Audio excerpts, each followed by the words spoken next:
Happiness through curiosity on TRS Clips. I do wish to ask you about Sri Lankan history before the British because I barely know it. Indian history before the British is the Maratha Empire, the Sikh Empire in the north. Before that was the Mughals.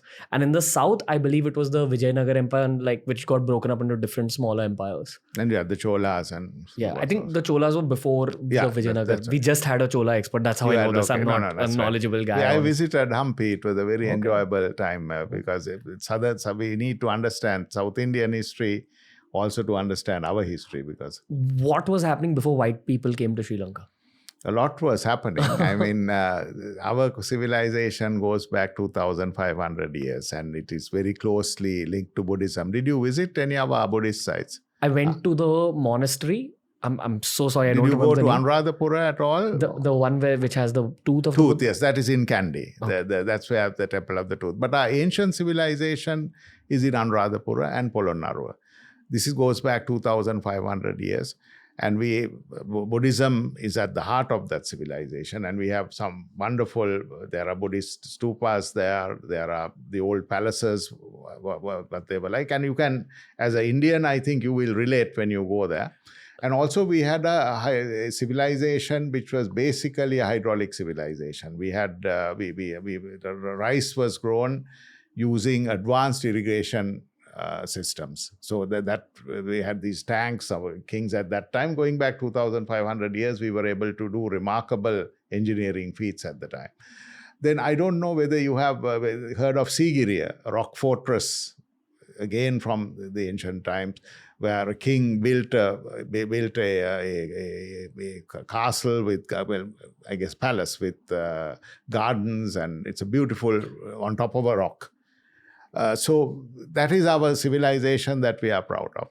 Then for 400 years, more recently, we were governed by the Portuguese, the Dutch and the British, roughly for 100 years each, British a little longer.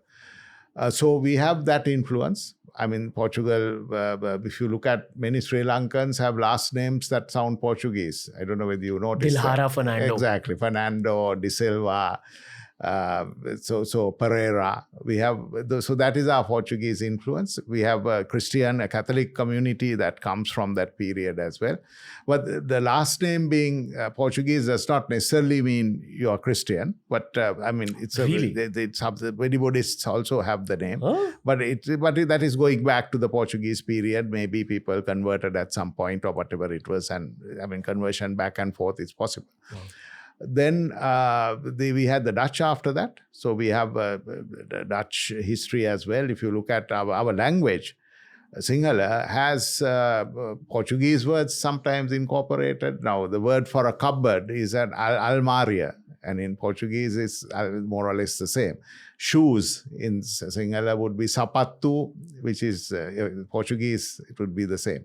So we use, we have our own terms in Sinhala also, but the colloquial term is sapato. Sure. Then the Dutch, our law, for example, we have basically part of our law is still Roman Dutch law. We still have within our law books. So the Dutch left an imprint in every way, in culture, in food. The Portuguese and the Dutch have influenced us. Then, of course, the British influence, which you and I know what it is.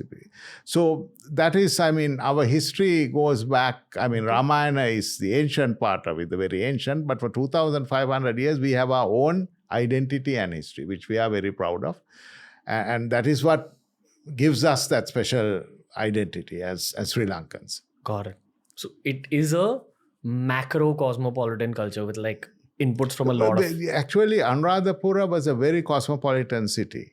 And they say it was built on free trade. And you had people coming from all over the world, and including from Persia, who visited Anuradhapura for trading purposes. Because we used to trade in gems, in elephants, rice, of course, we had. And cinnamon was one of the key... the best cinnamon in the world comes from Sri Lanka. Yeah.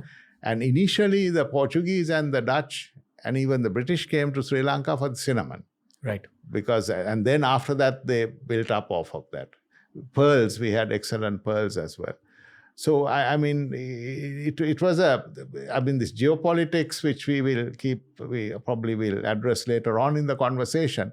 We have been used to this for years because of our location, because everybody came to Sri Lanka because of the location. New clips released at the same time that a podcast releases. This is TRS Clips. Make sure you subscribe.